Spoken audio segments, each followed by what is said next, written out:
Oi, gente, tudo bem? Começa agora mais um episódio do podcast Penso Logo Equalizo, o podcast que existe para ajudar você a refletir sobre os seus hábitos de sustentabilidade. Lembrando que esse podcast é um oferecimento dos nossos parceiros que nos ajudam a levar mais informação ambiental para vocês, mais sustentabilidade e fazerem vocês equalizarem de verdade. Então, temos o Instituto Muda, a Cor, o Mercado Diferente e também a BioWash. E hoje eu tô com uma pessoa aqui que, nossa, eu suei para conseguir falar com essa pessoa, hein? Mas finalmente eu consegui, como diz a minha mãe, tudo que é para acontecer acontece na hora certa. Hoje eu tô aqui com Alexandre do Instituto Muda. Alexandre, muito obrigada mesmo por você estar aqui. Estou muito feliz da nossa conversa. Acho que vai ser esclarecedora para muita gente. O post que eu fiz no sábado do Instituto Muda já deu tanto sucesso que eu tenho certeza que Ok. essa nossa conversa aqui vai quebrar o YouTube. Obrigado, Larissa, pelo convite. Muito bom estar aqui.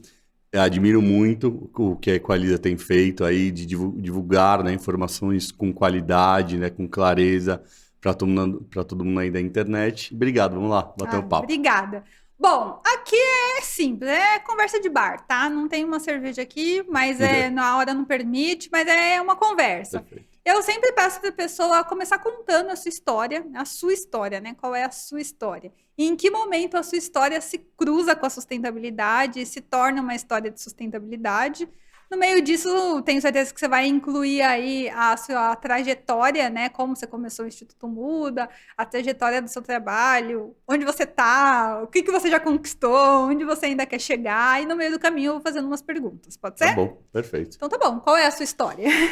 Bom, minha história começa ali final de 2005, no colégio, em que eu era um péssimo aluno, péssimo, tá indo muito mal. Eu não sei mesmo como eu consegui passar o terceiro colegial.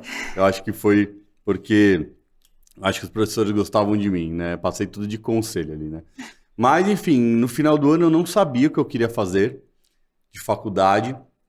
Eu pensava em engenharia, porque meu pai é engenheiro, né? Sempre dava aquela Cutucada. cutucada. Eu sou músico também, então também estava pensando em alguma coisa relacionada à música. Estava pensando em publicidade. E aí o professor, né, Jorge Kovac, né? Eu sempre falo dele nas minhas mídias porque foi um cara, nossa, de grandíssima importância para o meu futuro, né? Que a gente estava ali na aula e ele falou: Ô pessoal, vocês estão indecisos aí quanto à, né, à faculdade? Tem agora o curso de gestão ambiental. É um curso novo e é um curso assim que é o futuro, né? Porque olha as problemáticas ambientais que ele sempre mostrava. E eu falei, interessante, né? E aí eu peguei e me inscrevi, né? Aí fui lá, fiz o vestibular. De 40 vagas eu passei em 38º. Então Olha! foi quase não. Mas você não era tão mal assim, então. Quase. Quase que eu fiquei de fora. Mas, enfim, entrei na gestão ambiental. E Em assim, qual era a universidade? Senac. Ah, tá. Senac naquele momento abriu, né, a faculdade mesmo ali em Santo Amaro, que aí tinha bacharel mesmo, porque o Senac era conhecido pelos cursos técnicos, É. né? Mas aí eles abriram uma baita faculdade, que acho que também é uma das mais lindas da cidade, muito grande, e aí começou com os bacharéis, né? Então, desde hotelaria, gastronomia e aí gestão ambiental. Entendi. E aí, bom, eu comecei no início de 2006, então saí do colégio, fui para a faculdade, e lá já foi um choque, né, para mim, porque eu nunca omiti isso, mas venho de classe média alta, né, morava num bairro ali da Zona Leste, que eu cresci, o Anália Franco, né, e uma bolha, né, que não tinha contato com essas questões ambientais. Assim, por exemplo, nunca deixou de passar alguém para fazer a coleta de lixo no meu condomínio. Eu nunca vi saco de lixo para fora jogado, né? Eu nunca faltou água para mim, nunca faltou energia, né? Então essas questões que envolvem sustentabilidade nunca me pegaram no aspecto ruim, né? Porque quando a gente fala de empreendedores de impacto, normalmente esses caras vivenciaram isso na prática, né? Sim. Viveram uma problemática ali aí acontecendo, aí, né, executaram. Eu não. Então, tipo, tanto que assim, até eu começar a minha faculdade, ninguém fazia coleta seletiva em casa. Não tinha essa... Apesar de no colégio falar alguma coisa, mas não tinha essas informações no colégio. E hoje, coincidentemente, isso é também uma coisa que eu fico com muito orgulho, que o colégio que eu fiz, que é o Colégio Agostinho São José, tem a coleta seletiva do Muda, né? Então, nossa, foi maravilhoso. Passei de mau aluno a prestador de serviço. A case de sucesso. Aqui, ó, estudou aqui. Tipo isso. Então, e aí eu entrei na faculdade, e aí tinham pessoas muito diferentes, assim, por exemplo, já tinham várias pessoas ali daquele mundo da sustentabilidade que já aplicavam isso na prática. Então, amigos que já não comiam carne, né? Que já tinham um outro estilo de vida, digamos assim. E aí eu comecei a reparar naquilo e eu falei, se eu começar a aplicar isso na minha casa, né? Tipo, levar soluções para economizar água, para energia, vou tentar fazer a coleta seletiva lá no condomínio. Só um parêntese, a sua família de classe média alta, vamos dizer, não tinha essa consciência de economizar energia, de consumir de maneira mais consciente? Não tinha isso? Não, assim, eu nasci em 88, né? Então, sim, uma época que nem falava pouquíssimo ainda. se falava nisso, né? Meu pai, por ser engenheiro elétrico, ele talvez enchia mais o saco por causa da conta de energia, né? Então... Mas aí é uma questão mais financeira, né? Galera, pelo amor de Deus, né? Exato. Um pouco mais disso. Assim, nem foram sempre oposto, assim, de tipo, não, você tem que comer carne pra caramba, não, você... Sim, tipo, uma família normal, né? Nunca vi meu pai jogando lixo na rua, tipo, sabe? Sabe, nada... Ok. Nada muito sustentável, nada também muito ruim. E aí, eu comecei a pensar nisso. Na época, conheci pessoas que também estavam pensando nisso, de sustentabilidade. E aí, a gente criou o Instituto Muda, né? Entre amigos, entre colegas de faculdade. Então, tinha gente do Mackenzie, de Direito, de Publicidade, esqueci o nome agora. Que eu fiz até pós-graduação. Meu Deus do céu. GV? Não, GV não, de Publicidade, a mais famosa. Esqueci agora o nome. Super famosa. Inclusive fiz pós. ESPM, isso. ESPM. Eu de gestão ambiental, pessoal de administração. Mas como vocês se conheceram para criar o Instituto? Você ainda estava na faculdade? Eu estava na faculdade. Conhecendo, assim, por amigos, a gente foi sabendo dessas demandas, dessas vontades de cada um, e aí nos juntamos. E aí começamos o Instituto Muda, que ainda a ideia era ser uma ONG, né? E aí a primeira coisa foi da coleta seletiva, né? Porque água e energia envolvem outras coisas mais técnicas, né? Então, vamos começar por aqui. Então, aí eu fui tentar instalar a coleta seletiva no meu prédio, no meu próprio prédio. E aí comecei a procurar organizações de catadores, até a própria prefeitura, e não achava. Ninguém vinha coletar o reciclável. Porque eu tinha que levar o reciclável no Pão de Açúcar, né? Igual muitas pessoas têm que fazer, deslocar, sair da minha casa e levar. E aí fui enchendo um pouco o saco disso. E aí tentei, não consegui. Aí, já tava com a ideia do Instituto Muda justamente para isso. Falei, vamos fazer o case aqui, né? Aí fizemos o case lá no meu prédio, e que até tem as fotos mó legais, tipo, eu aplicando, tipo, treinamento com meu pai ali, tipo, que legal. Ele sendo a primeira pessoa a receber o treinamento, né? Aí fizemos toda essa experiência, ainda era para ser uma ONG. Aí, no meio de 2008, a gente começou a ouvir sobre os conceitos do Muhammad Yunus, que é para quem não sabe, né, o Muhammad Yunus, ele fundou o Grameen Bank, o Banco dos Pobres, né, em 1970, na década de 1970, acho que foi 75, que ele começou a emprestar dinheiro para pobre, né? E aí cresceu demais o negócio dele, e aí em 2006 ele ganhou o Prêmio Nobel da Paz. E aí ele ficou mundialmente famoso, né? E aí em 2014, ele junto com investidores, ele começou a investir em negócios de impacto, negócios sociais. Ele criou esse termo, que era assim, gente, vocês podem trabalhar com o meio ambiente e com questões sociais e ser uma empresa. Porque até aquele momento, todo mundo que trabalhava com questões ambientais e sociais era ONG. Não tinha isso, né? E aí, bem em 2008, a gente começou a ler o livro dele e falou, putz, meu... Somos ricos. Assim, tipo, a gente quer fazer isso, mas ONG estava deturpado, cada vez mais casos de corrupção e tudo mais. Falou, meu, vamos abrir uma empresa. Mas antes de vocês chegarem nesse ponto, né, de ler e falar, vamos transformar em uma empresa, vocês se consideravam uma ONG ou um projeto? Tipo, um projeto que vocês estavam tentando fazer alguma coisa? A gente considerava um projeto ainda, porque a gente não tinha aberto ainda a CNPJ. Ah, tá. Né? Vocês estavam na faculdade ainda, né? Exato. Tá. Mas aí o que foi legal é que em 2008 a gente já começou a ganhar um monte de projeto. Tipo, a gente se inscreveu num da Choca, putz, ganhamos. Aí escrevemos um outro que era da Embi Morumbi, também ganhamos. Aí você ganhava um dinheirinho, sabe, para investir em site. Você disse? Tipo um concurso, tá. exato. Que aí premiava as 3 melhores soluções e tudo mais. E aí a gente, putz, ganhou o primeiro, ganhou o segundo, e aí isso deu motivação, inclusive, pra gente abrir a empresa. Né? Falou, tem gente falando que o projeto é super legal, né? E organizações como a Choca, que são super conhecidas, né? A própria AMB e tal. E aí a gente tomou essa decisão, não, vamos abrir a empresa, a gente vai abrir uma empresa mesmo. E aí no dia 2 de janeiro de 2009 a gente abriu a empresa. E agora completou 14 anos, né? De organização, agora em janeiro de 2023. Dia 2 de janeiro? No dia do aniversário do meu irmão. Ah, é? Aí, ó. Bom dia, então. Legal. E aí a gente abriu a empresa e começamos a nossa caminhada, né? Eram muitas pessoas, eram mais de 10 estudantes. Aí ficou somente eu e o Lucas, que é um ex-sócio.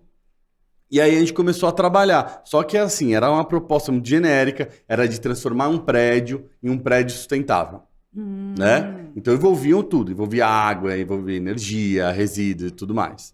E a gente começou a testar, e vai, bate, e nada. Nenhuma proposta.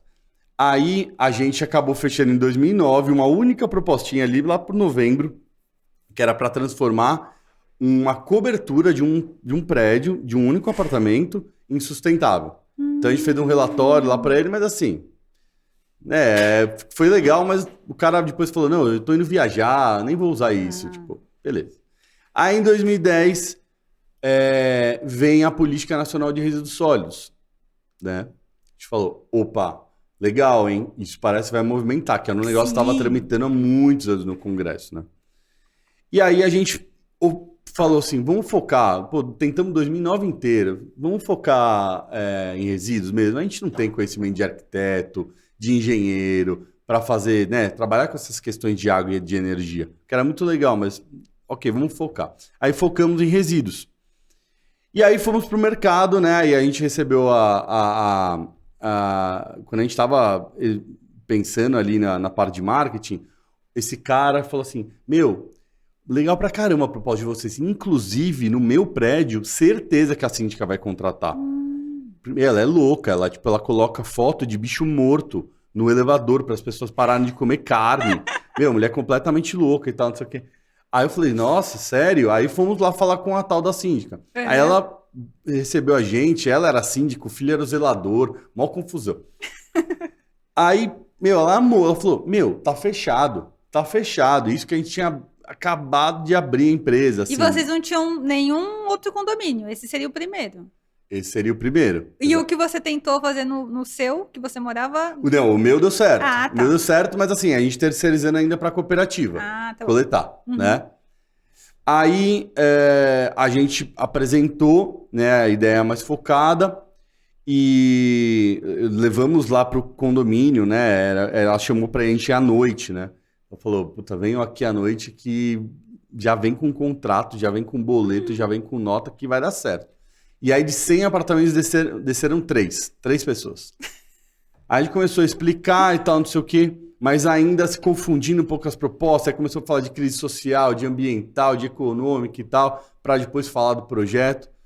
Aí, no final da apresentação, um cara levantou a mão e falou assim, quem fez essa apresentação? Eu falei, nós, né? Eu e o Lucas apresentando, ele falou, olha, eu nunca vi uma apresentação tão ruim na minha vida. Cara, o que vocês estão falando de economia, de questões econômicas, crise social, ambiental? Eu falei, cara, eu sou economista, eu estou falando merda. Que pode falar palavra, não é, não. Pode, à vontade. Então, beleza. E aí, o cara começou a xingar a gente, entendeu? Falando, E a cara de vocês? a gente apresentando branco, essa primeira apresentação, e todo mundo assim, e o cara era argentino, né? Eu lembro que ele era, não, espanhol, esse tipo de espanhol. E aí falando com sotaque assim, mas, nossa, acabando com a gente, assim, sabe? E vocês quietos? Nós quietos, assim, sem falar nada. Aí, no final, a gente, puta, a síndica falou, não dá pra aprovar vocês aqui, né? O cara xingou, ele Literalmente escrachou, xingou a gente lá. Aí a gente saiu de lá chorando, eu saí mal, Nossa, chorando, tadinhos. assim. Eu falei, que merda, não vai dar certo, né? Falei, a primeira apresentação, olha o que os caras fazem, atravessamos a rua ali, numa padaria. Falei, puta, eu não sei, acho que é melhor a gente reformular. E aí já começa aquelas dúvidas, né? Quando o impacto é tão forte, assim, né? No começo ainda. Mas aí no outro dia, esse espanhol entrou em contato com a gente, falando que queria investir. Aí até chegando tem uma conversa com ele, mas depois o cara desapareceu. Sei lá, que coisa maluca. Mas quando ele voltou a falar com vocês, ele, tipo, deu alguma orientação? Porque, assim, querendo ou não, foi bom ele dar esse esculacho, não foi? Foi, óbvio que foi. Por isso que eu sempre conto esse case, porque realmente, né? E tem muita gente, e tem muitas milhares de empresas que já deixaram de existir, Larissa, que a gente nem sabe, por conta desses primeiros anos que a pessoa acha que vai ser fácil. Mas é muito difícil. É muito difícil. Ou que tem uma ideia muito mirabolante na cabeça e acha que é aquilo, né? E aí não tem ninguém pra falar, amigo, o que você quer fazer? É isso que você quer fazer? E lapidar e tal, não sei o quê. Então é importante, assim, né? É que, como eu falei, assim, às vezes choca, às vezes é difícil, não, né? Deve ter sido horrível.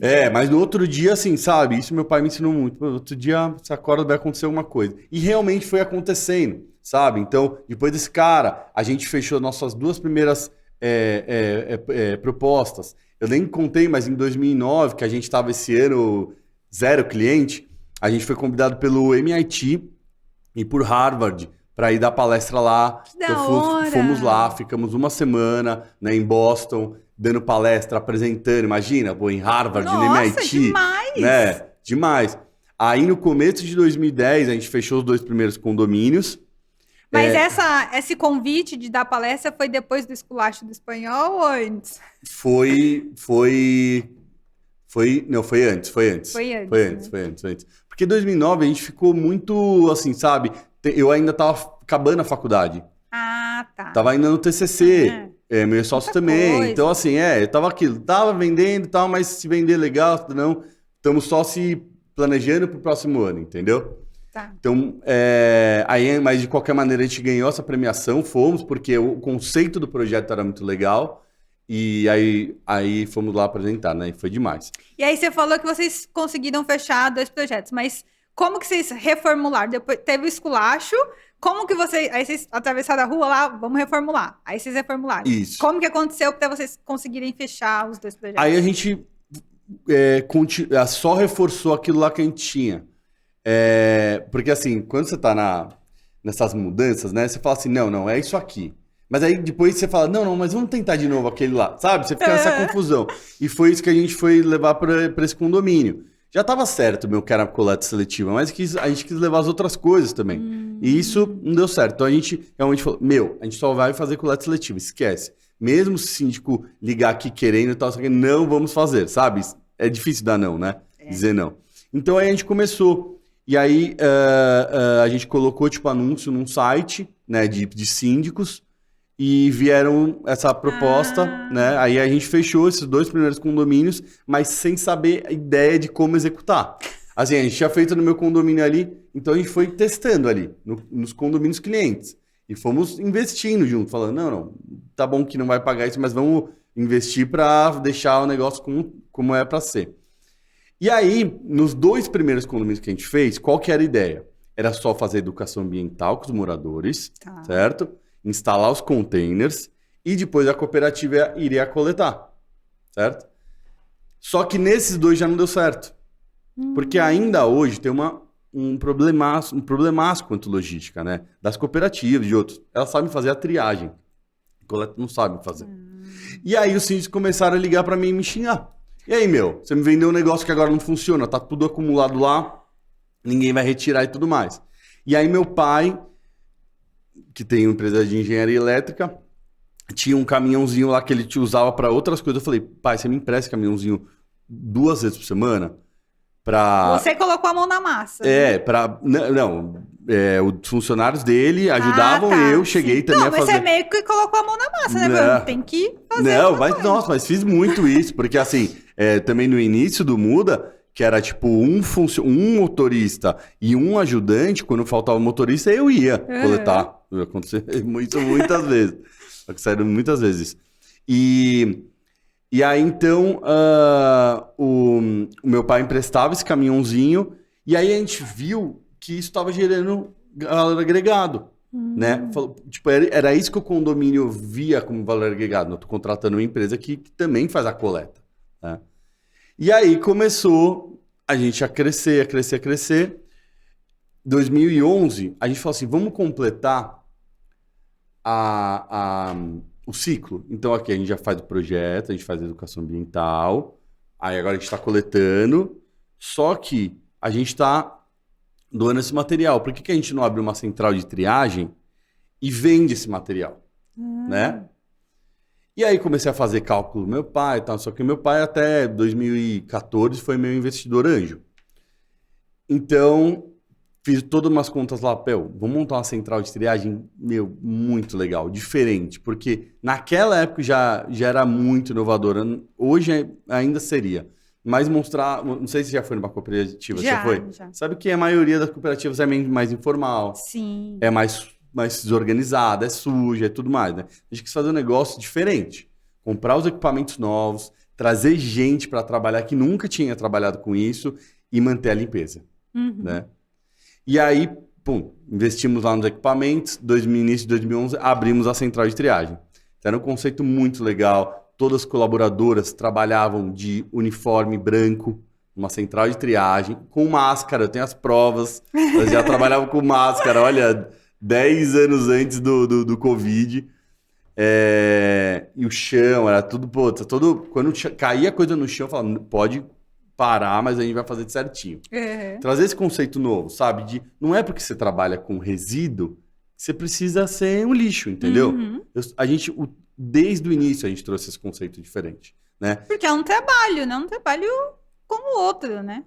Exatamente. E as pessoas confundem hoje. Então, tipo, quando um condomínio contrata, seu condomínio, você quer quem vai lá coletar, entendeu? Você está ajudando. Esse material está indo para uma cooperativa. Só que você quer quem vá coletar lá, venha de chinelo, entendeu? Sem EPI, sem você ter cadastro da pessoa, entendeu? Então, tudo isso a gente foi fazendo desde o começo. No início do Muda, os colaboradores usavam jaleco branco, né? O carro do motorista, do ajudante, né? Legal. Eu queria dar uma inovação para esse mercado, né? Bom, e aí a gente começou a central, então era muito legal. Só tinham também mulheres que trabalhavam. Isso é uma coisa muito legal do Muda, que desde o início, eu não sei porquê, ninguém me falou, mas eu senti que mulheres trabalham muito melhor que os homens. E eu até Obrigada hoje, pela parte que me toca. E até hoje no Muda a gente tem mais mulheres que homens, né? A gente tem legal. 85 pessoas no Muda, 60% são mulheres. Que né? demais, parabéns. Exatamente. E inclusive minha sócia, tá? Minha sócia Kelly entrou como estagiária, virou sócia, mas acredito muito, né, no potencial da mulher, né? E já lá na central de triagem era isso, né? A gente recebeu essa indicação, falar, não, você tem que contratar mulher.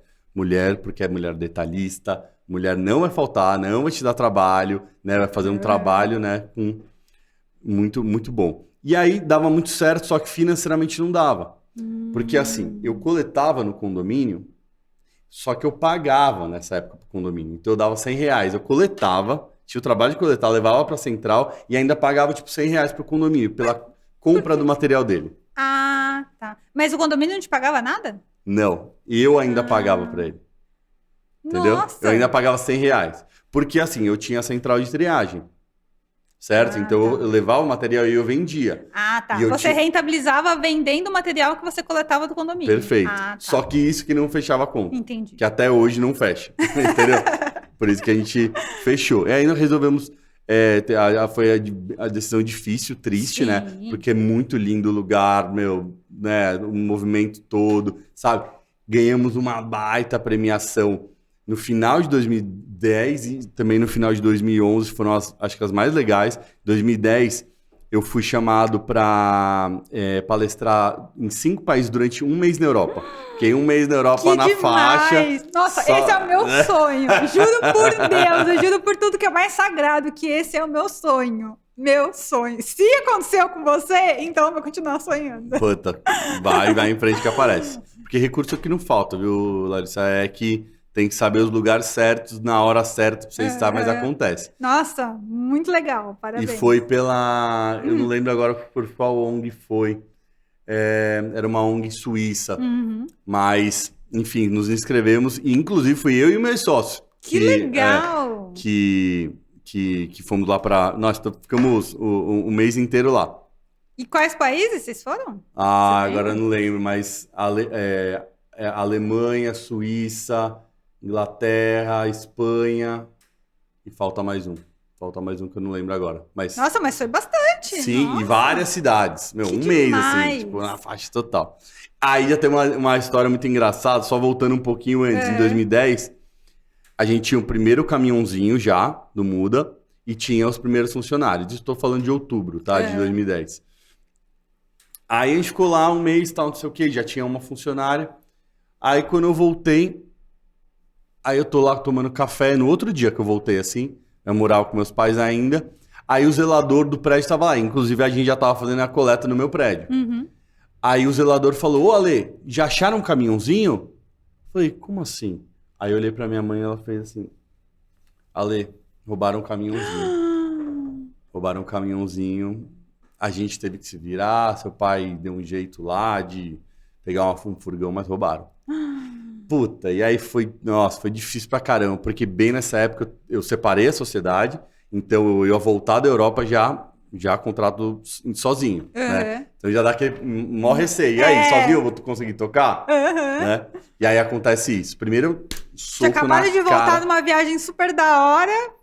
Eu tomei um socaço na cara e tive que, né, ir atrás. E aí depois a gente foi descobrir que, puta, foi meio que o nosso funcionário, entendeu?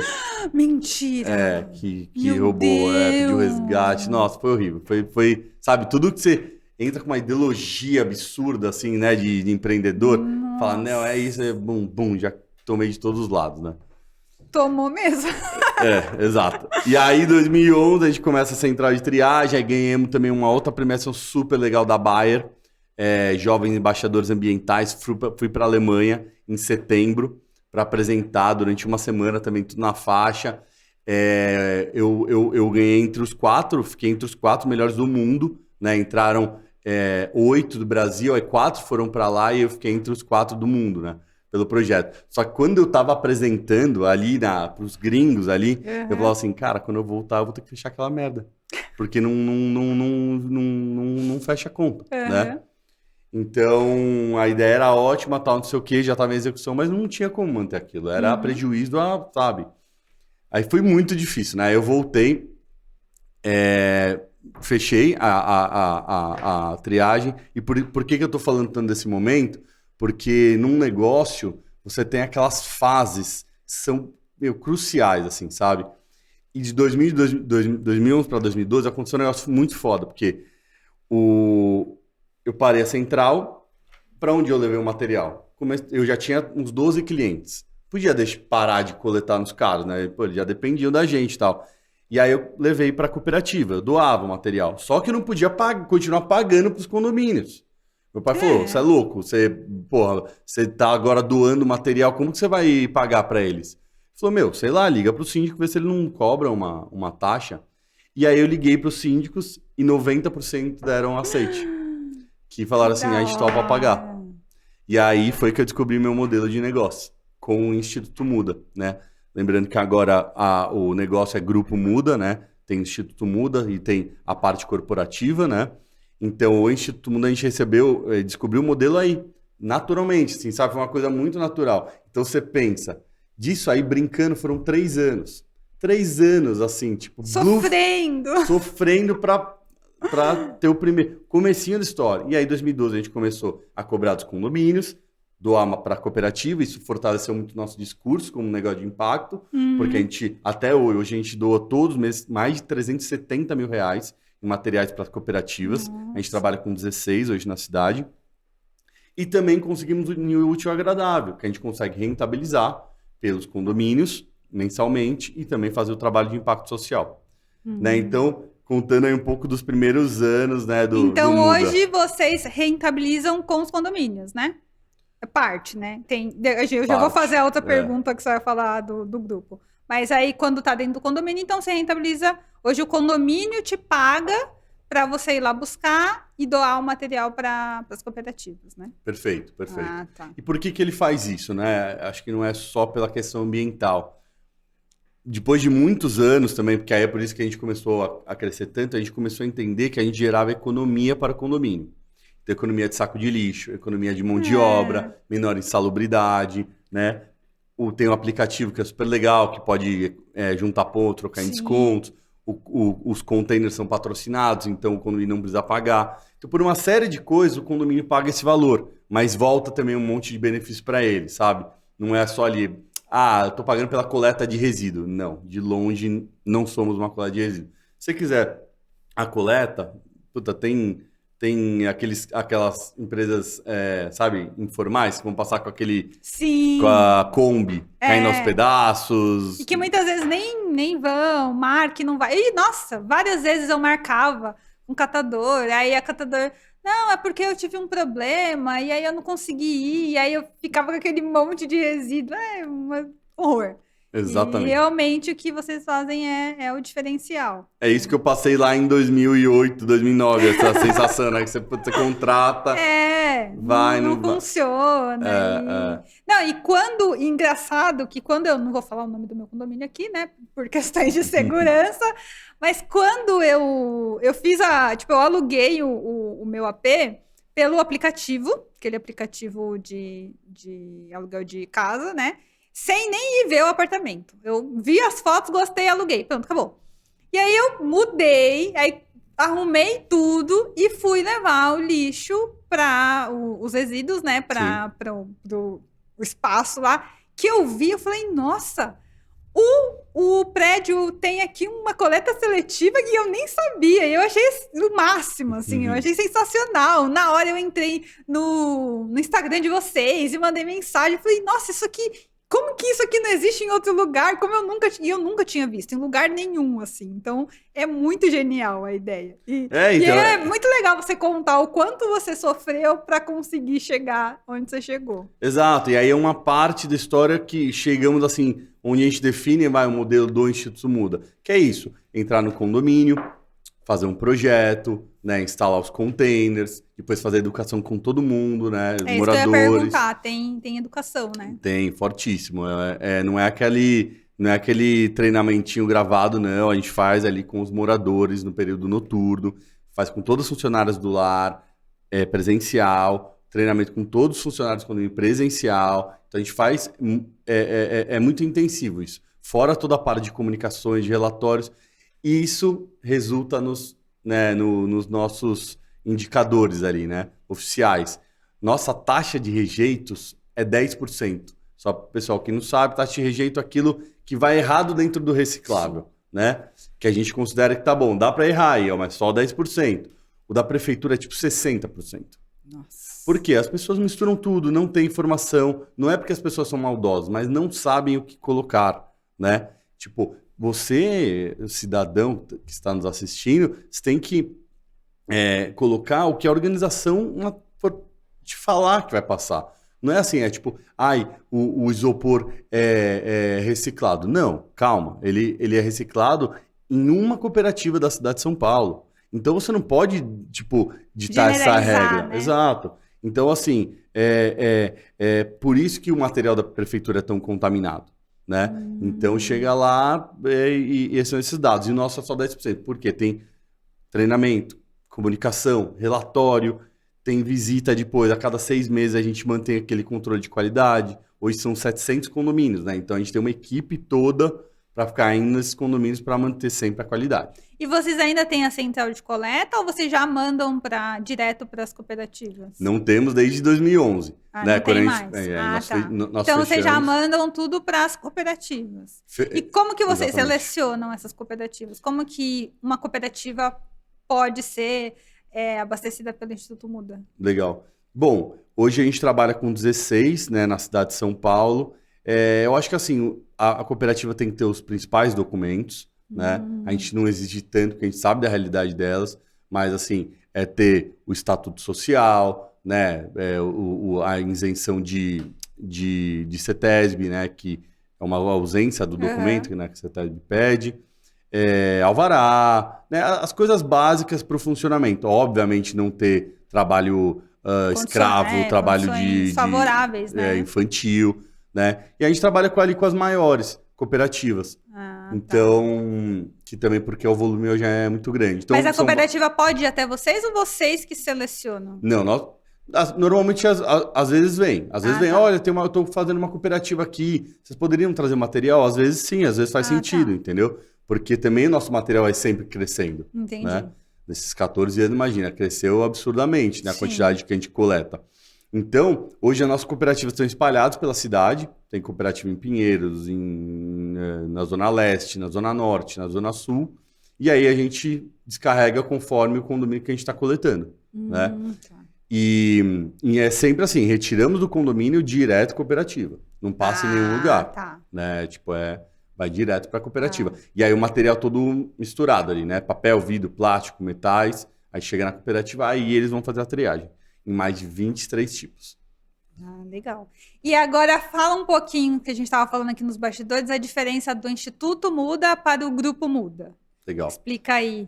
Tudo que for importante para todo mundo entender. Legal. Bom, falando de história, assim, a gente já tinha o Instituto Muda rodando há muitos anos. Aí em 2015, a gente fez uma parceria, a primeira corporativa, né, com a Natura, para tentar, para fazer um projeto de logística reversa com eles.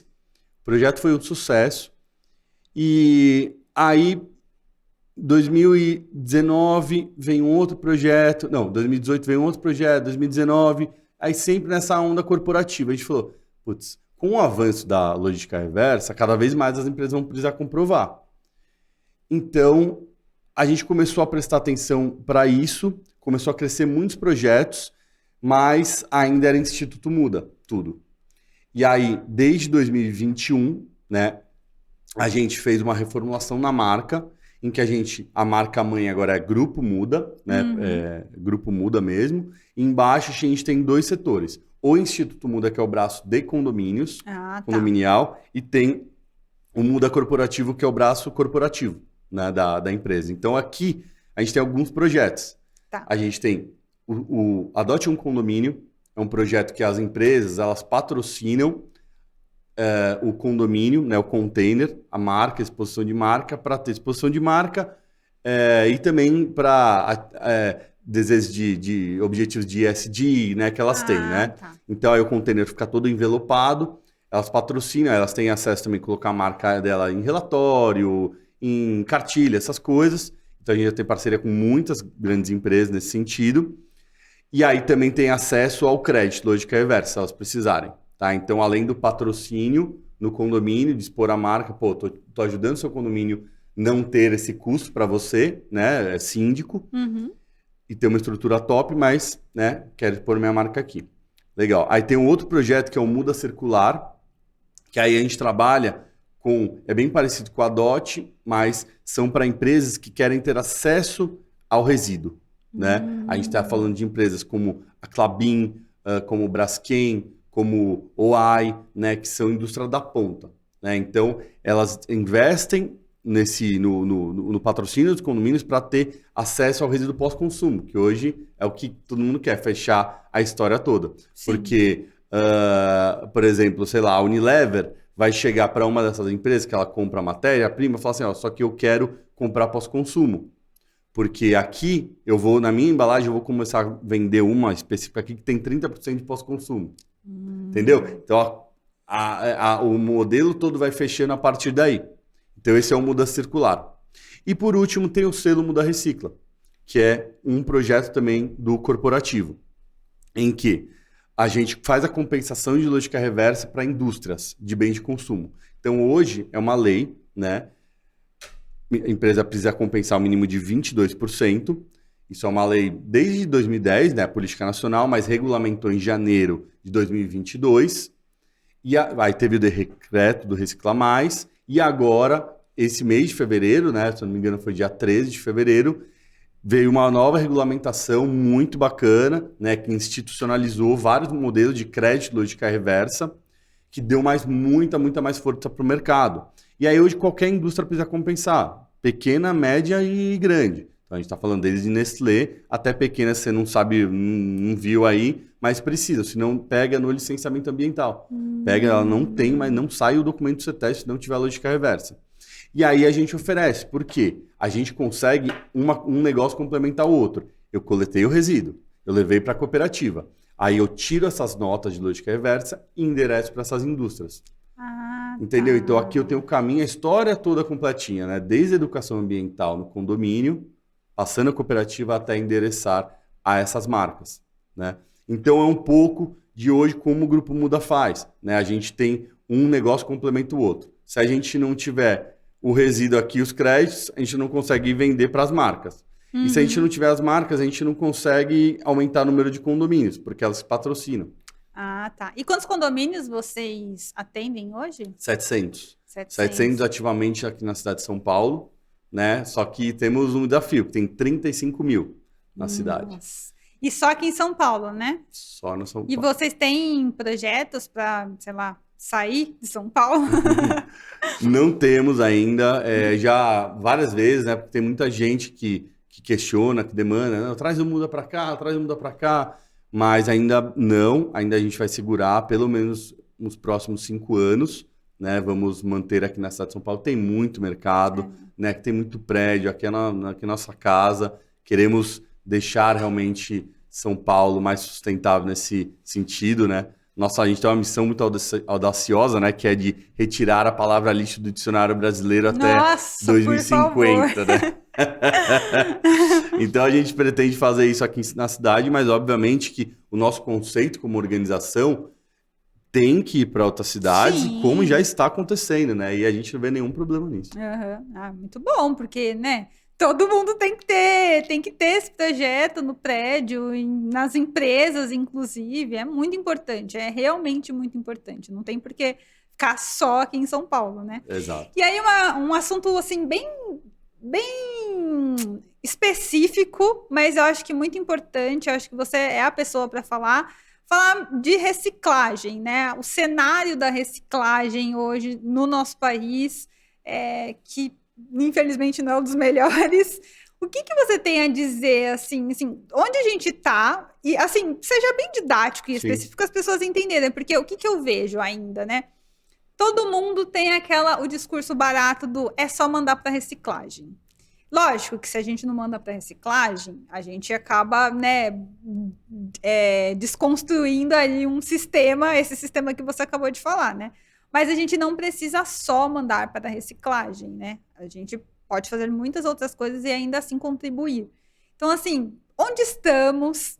O que a gente pode fazer para mudar? Como isso pode melhorar? O que você vê desse mercado, desse discurso do é só jogar no lixo? Você mesmo falou, a gente tem que tirar o lixo do vocabulário brasileiro. Como que você vê tudo isso? Legal.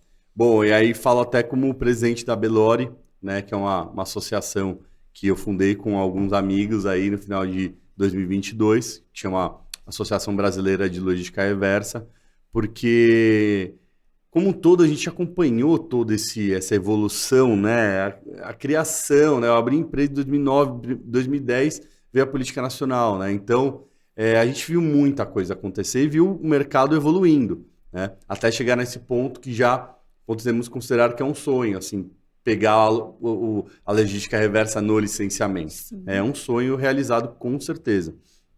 Então, mas ainda existem muitos desafios, né, na cadeia da reciclagem como um todo. Então, você falou, né, as pessoas jogam vou mandar para reciclagem. Bom, aí já vamos falar das várias etapas da cadeia que eu acho que vai ficar mais simples. Isso. Primeiro ali, quando você está no condomínio, jogar simplesmente no reciclável, né? Esses dias, um investidor meu mandou um vídeo que ele filma um negócio que a gente sempre quis falar, mas a gente nunca tinha conseguido pegar a cena, né? Que é o caminhão da prefeitura chegando com o reciclável. Aí ele vai lá, aquele container verde, joga pra dentro do caminhão e aí tem um monte de saco de lixo preto. E aí ele vai lá e joga todos os sacos pretos pra dentro do negócio. Ai. E aí o cara falou assim, ele é mais leigo no assunto, falou, como é que ele sabe que nesse preto tem reciclável? Ele não sabe. Aí já começa por aí, né? Então, assim, na sua casa, você só achar que você vai separar vai dar certo, e nossa, é o que a gente mais escuta, assim, quando a gente entra no condomínio. Ai, mas eu separava tudo e juntava lá depois, né? Separava e juntava. Por isso, então só separar não é uma questão. Então tem que ter uma organização que faça a coleta efetivamente no seu prédio. Seja a nossa, mas seja outras, tem outras soluções aí, mas que vão dar esse encaminhamento. Mas falta, como um todo, logística, falta educação ambiental, porque as pessoas também caem nesse buraco de não receber a informação correta, de tipo, tudo é reciclável? Não, não é tudo. Tudo não é assim. A gente fala aqui, tudo é reciclável, mas nem tudo é reciclado, né? A gente utiliza esse termo acho, desde 2009. Por quê? Você tem resíduos de difícil reciclabilidade, que é o caso do BOPP, por exemplo. BOPP é o plástico lá laminado, que tem em salgadinho, em bolacha, em chocolate. Aquilo é um plástico, sim, mas hoje 1% é reciclado. Vou falar que menos. E tem que ter toneladas daquilo ali para conseguir, né? Exato. Então, é pouquíssimo reciclado, né? Então, essa informação, primeiro, já precisa passar para as pessoas. Como eu falei, a mesma coisa do isopor. Isopor, hoje, a gente não pode usar pela exceção à regra. Hoje tem uma cooperativa, uma ou duas cooperativas que recebem isopor na cidade. E aí o morador, às vezes, fica bravo quando a gente fala que não é reciclado. As cooperativas que a gente leva não aceitam. Porque o isopor, eu acho que é uma coisa legal para todo mundo saber é o seguinte, 90% dele é ar. Só 10% é plástico. E eu já tive central de triagem e eu sei como que funciona. Quando você tem lá, você vai acumulando aquele negócio, depois você vende, que não dá para prensar, você vai vender a R$70. Você vai ocupar seu pátio inteiro para separar isopor. E tem uma cooperativa só na cidade de São Paulo que tem uma máquina, que eu não vejo problema em falar que é uma iniciativa legal, que é a Cooperativa Bem, que ela comprime o isopor. E aí vira uns talumes. Então tira todo o ar e aí sim viabiliza. Porque tipo, você tem os talumes e tem valor de mercado sim. Tem valor de mercado. E ela vende, gera receita, é um bom valor pelo material. Só que uma cooperativa tem. E as indústrias que são obrigadas a fazer isso, se pegam por esse ponto e ficam divulgando informação assim. Entendeu? Que é o greenwashing. Fala, não, isopor recicla.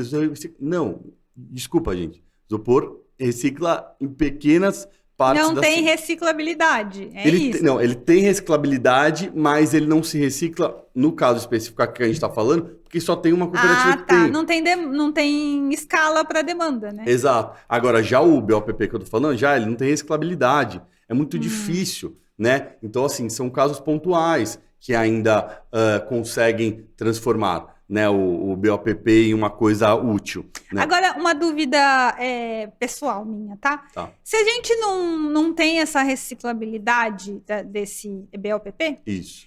Por que as indústrias ainda vendem produtos nessas embalagens? Por que não tem uma lei que, sei lá, obrigue a não ter mais isso se não tem reciclabilidade? É uma ótima questão, porque todo mundo sabe do problema, todo mundo sabe do problema, todo mundo sabe como a solução para isso, mas não vai, né? Então, assim, tipo, tem uma solução já que é muito legal, que é uma empresa que chama Rewood, e eles fazem madeira plástica com BOPP. Ah, que demais. É bem legal, uma solução já, né? Só que, tipo, quanto de BOPP que você precisa pra... Mas aí deixa eles no comodismo, né?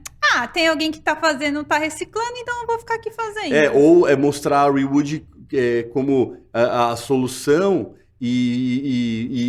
tipo, sei lá, uma empresa patrocinar e falar assim, não, recicla. Não, recicla quanto? Recicla 1%, entendeu? Mas não, é uma boa iniciativa, já tem alguns anos, mas não é só isso que vai acontecer. E muito menos, Larissa, muito menos, que não vai ajudar é ficar colocando selo, embalagem que não tem reciclabilidade. É isso. Entendeu? Porque você vai olhar aquilo, você vai falar o quê? É reciclável. Então, a gente não pode trabalhar com embalagens que não são compensáveis, entendeu? Tipo, quando chega numa cooperativa, hoje a maioria das cooperativas não aceitam isso. Então, como você vai compensar em crédito Logicai Vertus uma embalagem BOPP que não é compensável, que não aceita em nenhum lugar? Pois é. Entendeu? Então, essas coisas a lei ainda está sendo... É um dos desafios, assim, que não tem... Todo mundo sabe, mas todo mundo tampa os olhos. E, obviamente, assim, falando industrialmente, o BOPP é um ótimo plástico para armazenar qualidade e manter vencimento ali dos alimentos. Uhum. Então, assim, isso eu nunca vi uma outra embalagem que substitua o BOPP. Isso eu não vi ainda. Entendi. Tá? Mas tem muitas coisas para se trabalhar. E as empresas precisam investir. Né? Tem grandes indústrias que, quanto que geram disso e realmente não tem nada de lei. Então, para mim, hoje as piores nesse sentido é o isopor e o BOPP. E isso é quase nada reciclado. Tá? E aí você vai vindo, né? Então, esses desafios, né? Primeiro, de como fazer o consumidor reciclar mais. É ter mais educação ambiental, é ter mais acesso à logística, né? Para chegar nas cooperativas. Outro desafio, profissionalizar as cooperativas, né? Então, tipo, fazer com que eles vejam aquilo mais como um negócio, né? Não é simplesmente um galpão que você joga lá uma prensa. Não, cooperativa é uma indústria. É uma indústria. Tem processo de entrada, de saída, o material bruto que entra, que vira o material líquido. Então, né? Então, são desafios aí no meio da cadeia, que é a cooperativa.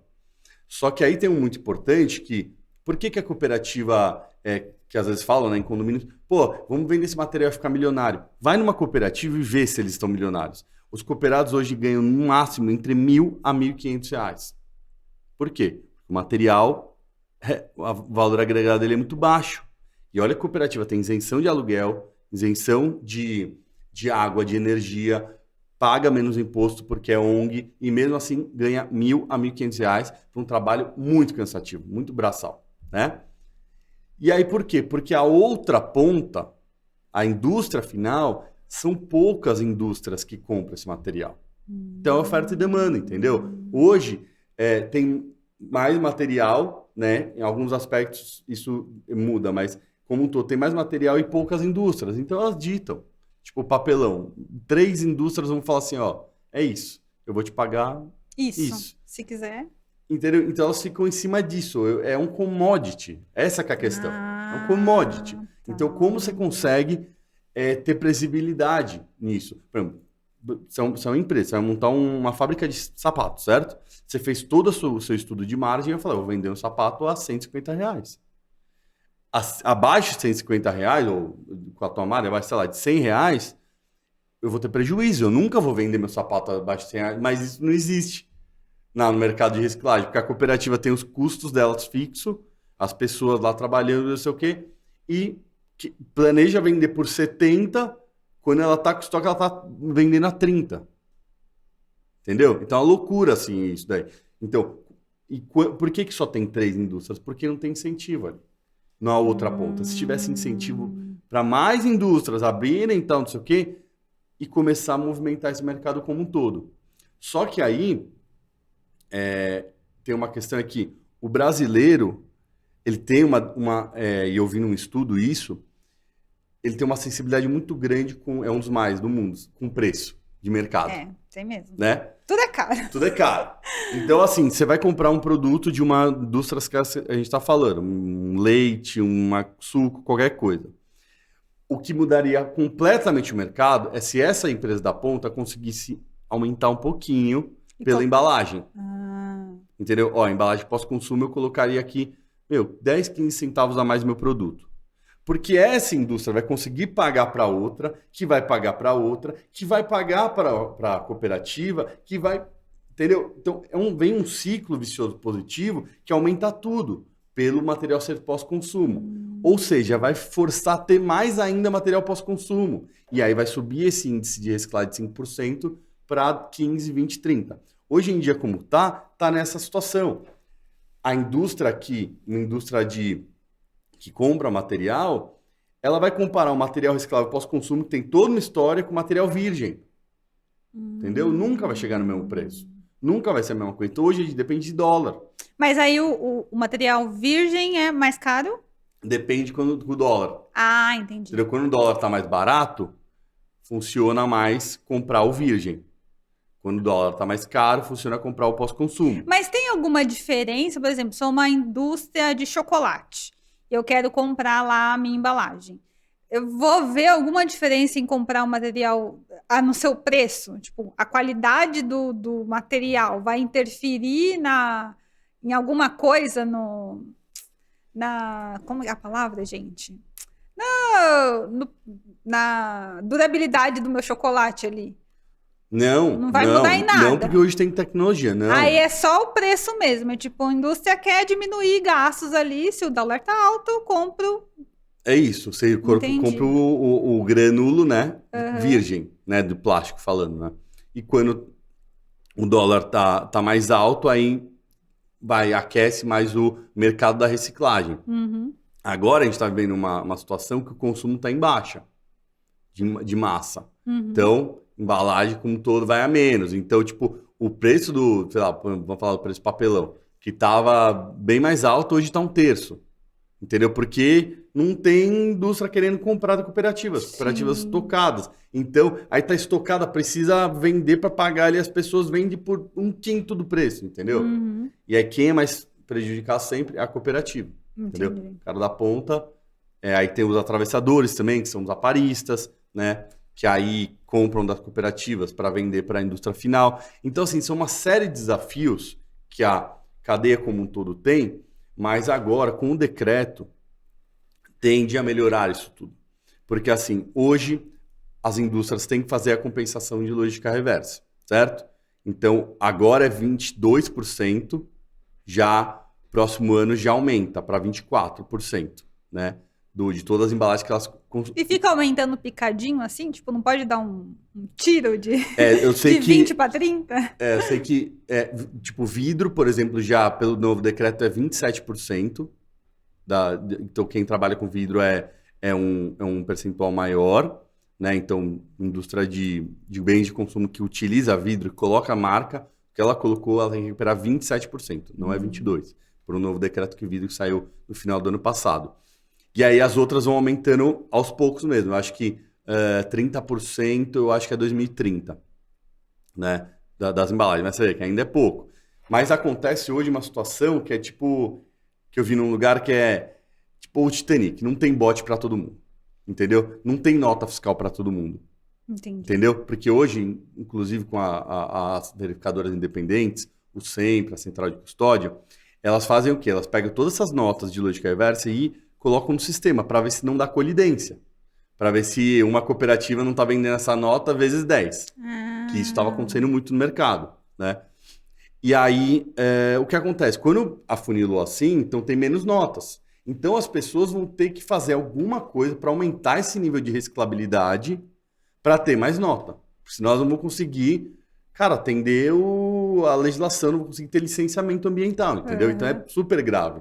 É super grave, ao mesmo tempo é uma baita oportunidade. Sim. Entendeu? Então, a tendência é que agora os projetos de adicionalidade cresçam. Para crescer, isso daqui, e aí a cadeia toda como toda é afetada, entendeu? Você falou uma coisa, tipo, todo esse esclarecimento que você me deu agora reforçou uma teoria que eu tenho, que, assim, eu nunca vou tirar essa teoria da minha cabeça, eu tenho que me provar o contrário. Que aí também entra a questão do brasileiro ter o problema com o preço, né? Tudo é caro, não dá, é impossível, gasta dinheiro com coisas muito piores e tudo é caro. Mas se você não acha assim, uma vez eu vi uma frase que o consumidor ele tem o poder de mudar as coisas, né? Se o consumidor começasse a obrigar as empresas, né? Obrigar, tipo, não é obrigar de, tem que fazer assim, mas parar de comprar, né? Então eu tenho um chocolate lá que tem o material que não é reciclável e eu tenho o chocolate que veio numa embalagem, já que é uma caixinha de papel, que é no alumínio. Se eu deixo de comprar de um para comprar do outro, eu vou estar fortalecendo uma marca que acredita na sustentabilidade e enfraquecendo a outra, né? Perfeito. E à medida que todo mundo começa a ter, o consumidor começa a ter essa consciência, que aí a gente chama de consumo consciente, aquela marca que vende o chocolate dela naquela embalagem que não é reciclável, vai começar a pensar, putz, eles não estão comprando meu chocolate, que pode até ser mais gostoso, só por causa da embalagem, então eu vou ter que mudar. Perfeito. Você não acha que é um caminho? Eu concordo 100%. Eu acho que uma das coisas mais importantes que você falou é da embalagem, né? Eu lembro que um professor meu de sustentabilidade, quando eu fazia conforto ambiental, uma das pós que eu fiz, ele falou assim, a casa mais sustentável é a casa não construída. É a mais sustentável, é a não construída. Sim. Né? E aqui em embalagens é isso. A embalagem mais sustentável é a embalagem não gerada. É menos embalagem, né? Então, por mais soluções como essa, que é o que eu tô falando aqui na Belori, a gente, né, quer promover como discurso, é que siga assim o caminho. E não por selo, greenwashing, ter selos e embalagens falando, mas que não muda em nada, entendeu? Então, e aqui, quando a indústria trabalha desde a ponta ali com um eco-designer, né, ou com o designer mesmo, falando, pô, a gente já tem vários produtos desses que a gente já vê nos mercados, né? Utilizando menos embalagem, utilizando tipo a caixa de bombom já com bombom direto, Sim. não mais aquele plastiquinho que envolve, né? O próprio papel higiênico foi super legal, que é uma inovação também, mas de ter a alcinha, né? Que aquilo também tem várias questões o papel higiênico que eles fizeram para ele ficar amassado, né? Sim. Antes não era. Então, isso também otimiza a embalagem, é menos embalagem, assim vai. Inclusive, eu sigo muitas páginas gringas, né? Eu vejo várias influenciadoras da sustentabilidade lá de fora que compram aquele papel higiênico que é embalado numa folha de papel de seda. Então, às vezes, ele vem numa caixinha pequena, que aí ela reutiliza a caixa, né? E aí não tem o plástico, né? Ela tira o que ela vai usar, né? Tipo, ou ela compra, e aí ela compra a quantidade que ela quer. Tipo, ela pode comprar 3 rolos, ela pode comprar 4 rolos. Cada um vem embalado num papel de seda ali por segurança, né? Perfeito. Porque você vai usar ele. Mas veio tipo, veio papelão, né? Que é a caixa, e veio a folha de seda. Que é diferente do Brasil, que, tipo, não existe isso aqui no Brasil. Só plástico. Então, assim, são várias evoluções que vão acontecendo, mas é isso. No final, a indústria tem muito receio, entendeu? De tudo, de mudar qualquer coisinha. Então, eles vão fazendo uns testes aos poucos e tal, mas a questão é que não tem mais tempo. Não dá mais tempo, entendeu? Tipo, eu vi uma palestra do Gui Bramer, né, da Bumera. É super legal, abraço pro Gui. É um cara legal pra você chamar aqui para conversar. Já chama ele aí pra gente. Ele sabe muito sobre economia circular. E ele foi para Davos, né? Agora, foi convidado. E ele tava comentando muito legal, assim, sabe? O que rolou lá. Que, assim, o mundo inteiro sabe do problema, de verdade. Ele sabe como solucionar, mas não vai.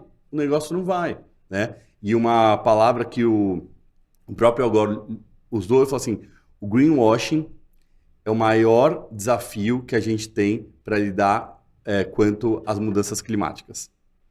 Nossa, né? Demais. Bem forte, né? E é verdade, né? Então, essas coisas de embalagem que a gente está falando tem que cair na produção da empresa, tem que fazer sentido para a empresa também. Não adianta, tipo, 1/5 eu vou usar aqui para marketing.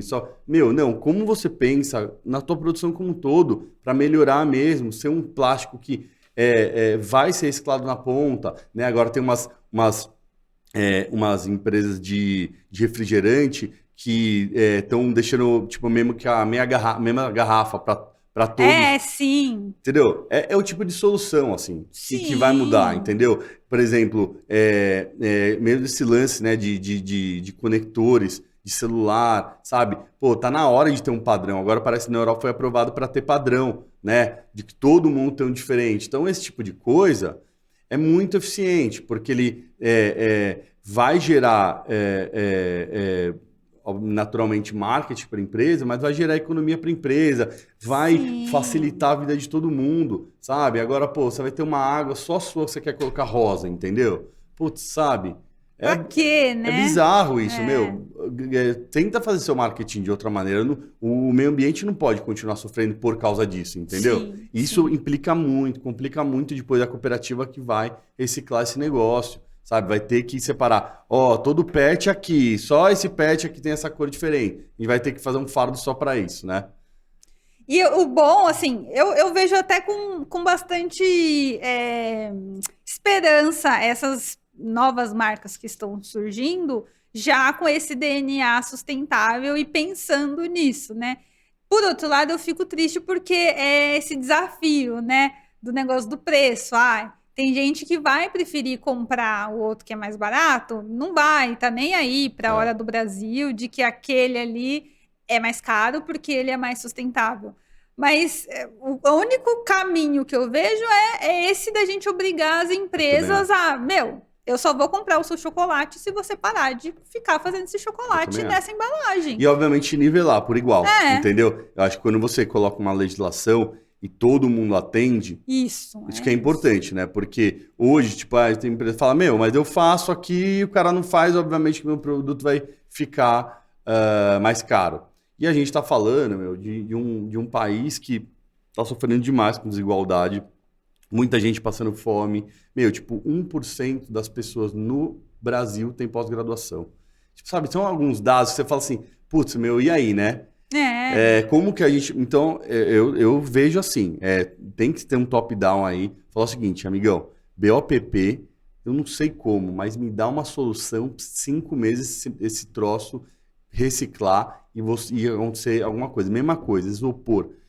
Me dá prazo para você colocar... E eu mesmo de oferecer solução é colocar a máquina, é simplesmente colocar essa máquina de compactar o isopor nas cooperativas. Que custa 500 pau a máquina. Ninguém quer pagar. Entendeu? Aí entra aquele negócio, ninguém quer pagar, né? Ninguém quer pagar. Todo mundo quer o gelo, mas ninguém coloca água na... Exato, entendeu? Eu já fui quase forçado a falar numa matéria que não, tem que falar que o isopor é reciclado. Eu falei, eu não vou falar. Porque, tipo, mas recicla. Não, recicla em uma cooperativa. Para de falar isso. E aí as pessoas depois ficam bravas com quem tá operando, assim. Não, mas como assim? Não recicla. Não, isso é irresponsabilidade do jornalista que tá colocando isso para as pessoas. Como que ele fala isso? Entendeu? Ele quer construir um sonho ali. Ele quer construir um sonho. Não, para casar a matéria, você tem que falar aqui que o isopor é isso. Não vou falar. Se falar, eu não participo da matéria.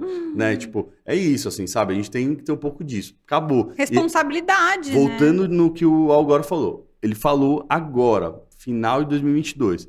Greenwashing é o maior desafio no combate às mudanças climáticas. Eu também acho isso. Porque eu vejo cada empresa fazendo cada coisa.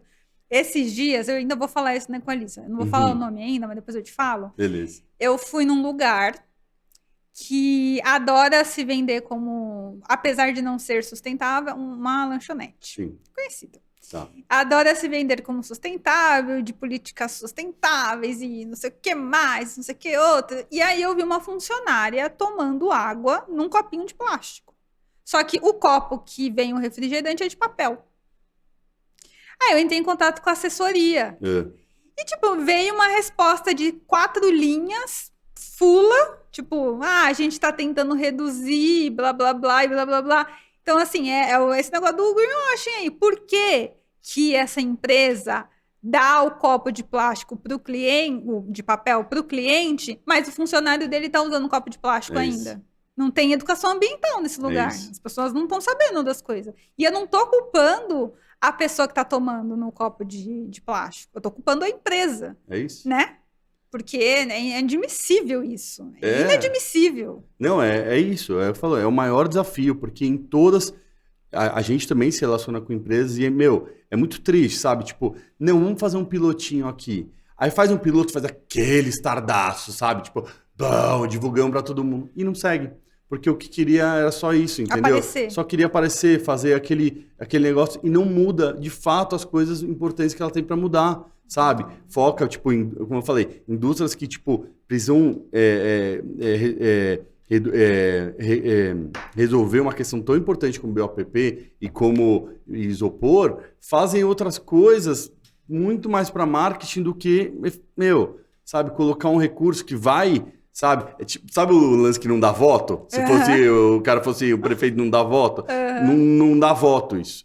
Entendeu? Não vai, tipo, entendeu? Até pode acontecer uma história legal, mas não faz, entendeu? Então, falta sabe, o fazer de fato. E tem como fazer. Hoje tem várias soluções brasileiras.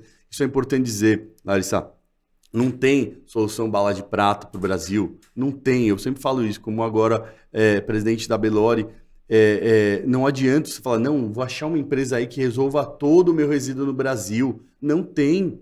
Não tem. Você vai ter uma empresa que trabalha com condomínio, você vai ter outra que trabalha com PEVs, você vai ter outra que trabalha com ecodesign, com logística reversa na outra ponta, que é o que de economia circular, que eu falei que é o caso da Bumera. Você tem várias soluções. Tem compensação, sim, para quem precisa, né? Tipo, as empresas, indústrias pequenas precisam fazer compensação. Como o cara vai fazer logística reversa de fato? O cara que gera 1 tonelada, 2 toneladas no ano, né? Então, todas as soluções são complementares, né? Então, não adianta agora apontar para uma. E aí eu acho que se a gente tiver essa colaboração, tipo, aqui em São Paulo, eu falei, abre muda aí, em Salvador, abre, não tem problema. Tem que ter mais uma situação, mas não ficar naquela ideia. E às vezes a indústria grande, ela tem esse objetivo. Não, deixa eu fazer uma cotação aqui, não, um fornecedor. Não. Entendeu? Eu vou fazer, tipo, compensação ou vou fazer economia circular com um fornecedor. Aí não vai para frente. E essas empresas, né, todas essas soluções que você disse, todas não se veem como concorrentes, né? Uma ajuda a outra, não é? Com certeza, com certeza. São várias soluções bacanas, né, que eu posso citar algumas. Green Mining, Coletando, Soluções, a Soma, a Ugreen, FEPACOR e a Conatrec, que são organizações com catadores, né, a Valorize Reciclagem, quem mais? Eu posso falar a BR+10, mas assim, cada uma faz uma coisa.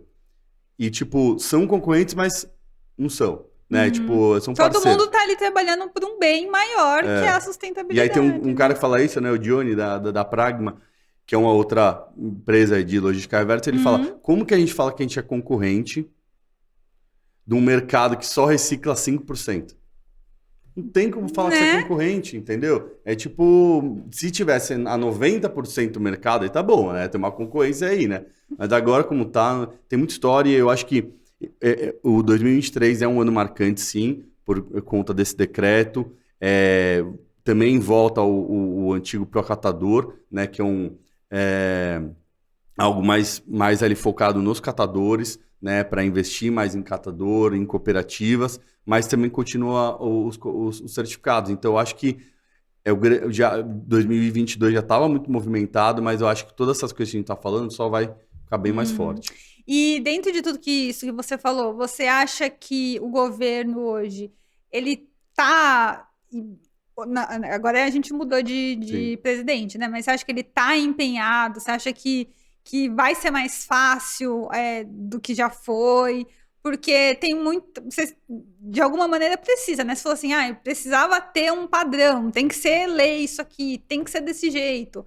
Para que a indústria comece a entender que tem que fazer, né? Porque também não adianta ficar só nessa ilusão de que tem que fazer, mas não tem alguém que chegue e fale. O Alexandre não pode simplesmente chegar e falar, né? Sim. Vamos fazer assim. Exato, não, total. Eu acho que a transição, sinceramente, assim, desde 2010, o setor de resíduos ele foi beneficiado em ambos os governos, tá? Especificamente, porque 2010 era o Lula que estava ainda, ele que sancionou a Política Nacional de Resíduos Sólidos. Aí teve uma série, ao longo desses anos, teve uma série de decretos, veio o acordo setorial em 2015, que também acho que era isso. Aí, no governo passado, em janeiro de 2022, foi regulamentada a Política Nacional de Resíduos Sólidos, né? Baita avanço também, muito, foi muito importante. Aí veio o Recicla Mais, que começou com a história dos créditos, né? Um monte também de decreto, um monte de coisa. E agora vem um novo governo que também só continuou, né? E é difícil, né? Um continuar, mas continuou e reforçou. Então, assim, o de resíduos em específico foi beneficiado por todos esses governos Então a gente precisa mesmo de mais responsabilidade da indústria, né? Precisa. Eu acho que precisa, como eu falei, parar de greenwashing. E dos consumidores também, né? Tipo, é lógico, ninguém quer gastar mais dinheiro, ninguém quer tirar mais dinheiro do bolso para ter alguma coisa.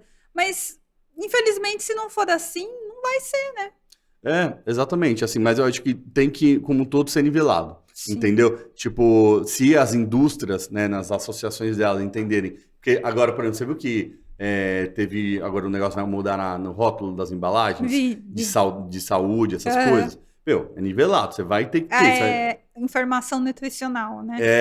Tipo, você vai ter que colocar todas as coisas ruins ali, de verdade. Então, se é todo mundo, beleza, todo mundo. Tem que fazer uma coisa para lógica reversa, para economia circular. Por exemplo, querido, sua embalagem aqui, de todo mundo vai ser 50 pós-consumo. Entendeu? Todo mundo, não importa, vai ser assim. E aí vai nivelar, entendeu? Então, assim, o custo que a X teve, a Y não teve. Então, proporcionalmente, elas vão subir iguais. Sim. Né? Vai subir um pouquinho, é isso. O cidadão vai acabar pagando mais por isso, mas não tem jeito, eu não vejo outra solução. Porque quando a gente sempre cai na mesma questão, quando a gente vai vender esses projetos para as indústrias, é isso, vai querer comparar pera com banana, e não dá. Não dá. Meu, olha toda a história que eu montei aqui, como que você quer que eu faça toda a história de, tipo, passei por aqui, isso, 10 passos para você que simplesmente está pegando 2 passos e comparando. Não dá, entendeu? Então, quando tiver isso, eu acho que aí sim, vai começar a mudar a cadeia toda. Olha, adorei a nossa conversa, foi ótimo, a gente falou bastante aqui, acho que deu para esclarecer bastante coisa para as pessoas. Eu queria que você deixasse uma mensagem final, né, para todo mundo aí, para uma mensagem de consciência, uma mensagem de pode brigar se você quiser, mas acho que você é a melhor pessoa para, né, que passou por tanta coisa e deu olhar e teve olhar para os resíduos, né? Para os recicláveis, para os descartáveis, que as pessoas ainda acham que é simplesmente, usei aqui, joguei, já era, e acabou, e alguém recicla isso.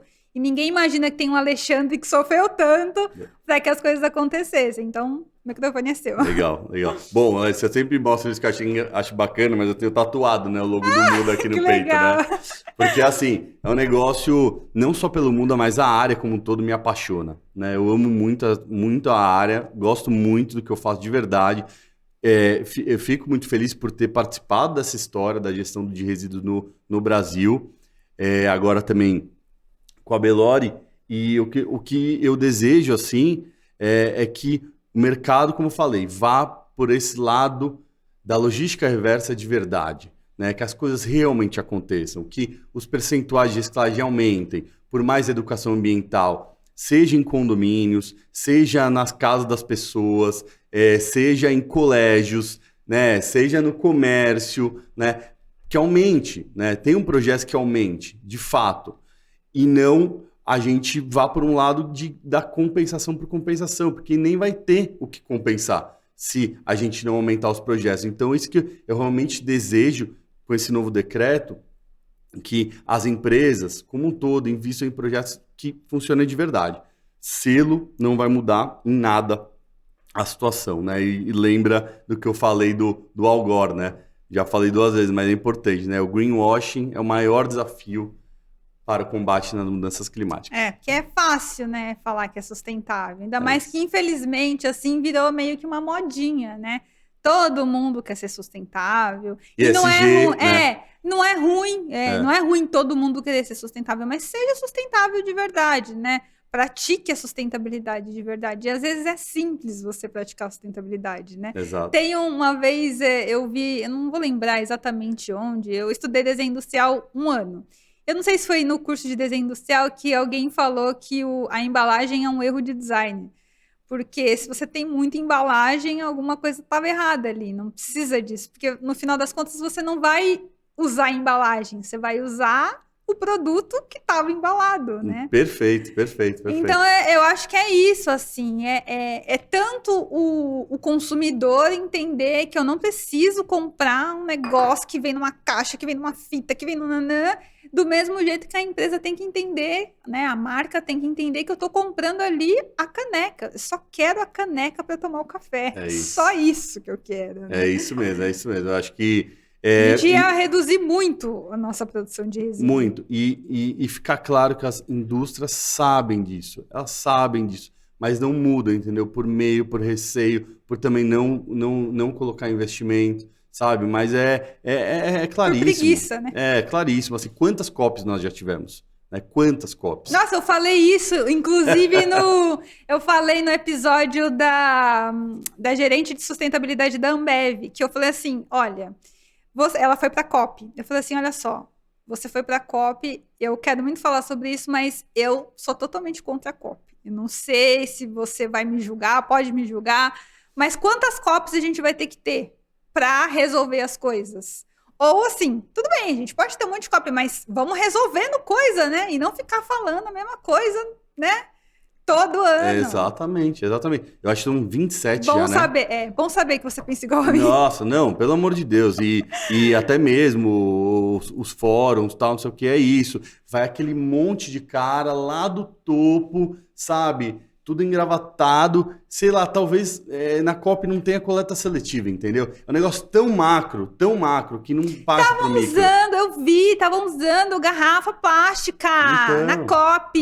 Gente, é isso. Não. É o mínimo, entendeu? Porque eles não veem conexão. Entendeu? Direto, na minha época de faculdade eu pensava nisso, ia nos eventos de sustentabilidade, sempre aqueles caras engravatados e tal, e, não faz conexão, entendeu? O cara tá falando de uma solução, não sei o que, mas eu tenho certeza que aquele cara come carne pra cacete, não faz nem coleta seletiva e tá como o maior líder ali da área ambiental, entendeu? Então não faz sentido. É uma vergonha, né? O ano passado eu fui num evento de sustentabilidade e sustentabilidade de tecnologia.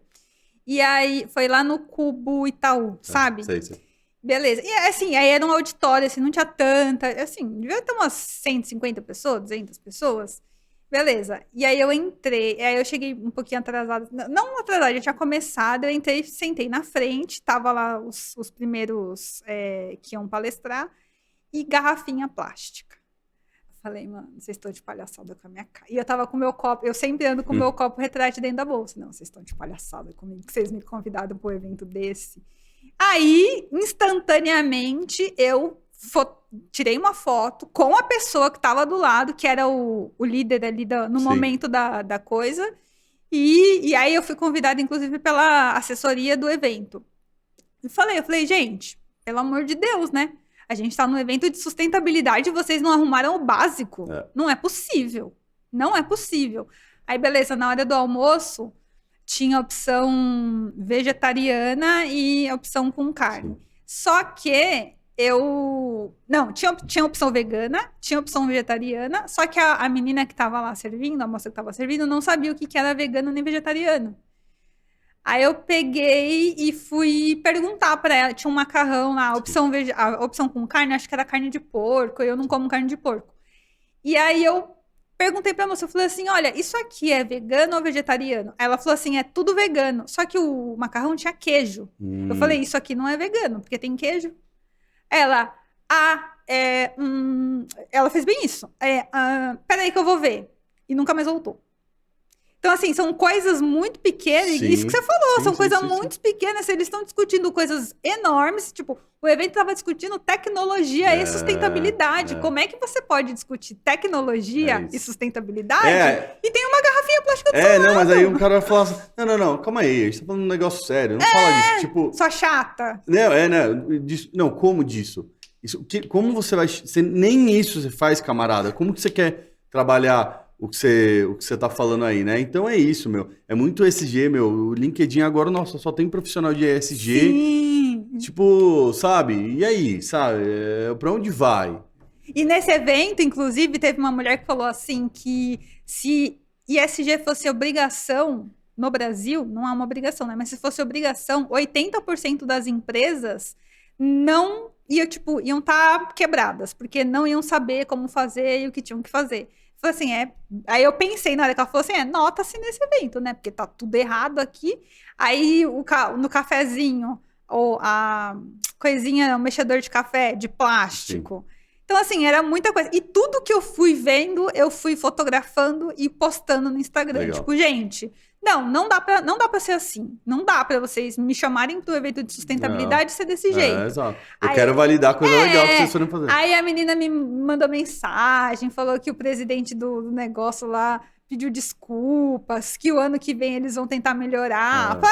Faça um evento sustentável, programe um evento sustentável antes de querer fazer um evento sustentável. É isso. Então, greenwashing, tá demais. Tá mesmo.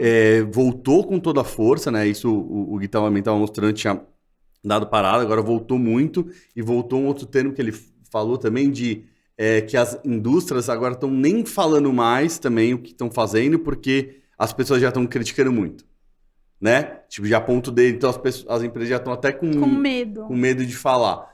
Mas assim, eu acho que já deu a hora, entendeu? A gente já tá num nível, olha o que aconteceu no litoral norte agora, entendeu? Ao mesmo tempo, teve terremoto, sabe? Tipo, tá acontecendo cada vez mais. E eu fiz um post falando disso. As pessoas ficaram com o negócio na cabeça do aquecimento global. Isso é uma das coisas, mas a gente está falando só aqui sobre mudanças climáticas. E é isso, é muita chuva, é muito calor, é muita neve, é muito tudo, entendeu? Intenso. É muito frio no verão, tipo, no começo de janeiro tava frio. Entendeu? É isso. Aí, sabe, às vezes você tá, tipo, tá verão, faz frio, aí algum babaca falar, e cadê o aquecimento global? Entendeu? Então as pessoas não entendem o conceito, que é mudança climática, que aconteceu, entendeu? Agora acabou de aparecer que nos Alpes Suíços tá com cacto.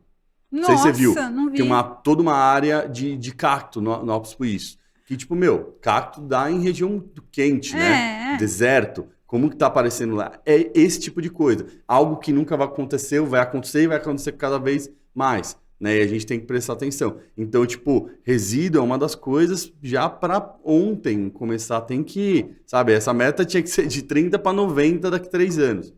Já não tem mais espaço, né? Mas eu espero que a nossa conversa tenha esclarecido a mente das pessoas.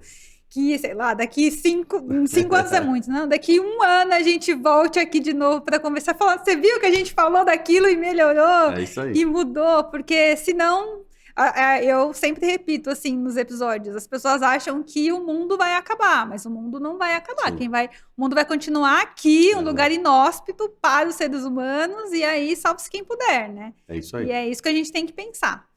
Bom, muito obrigada de novo.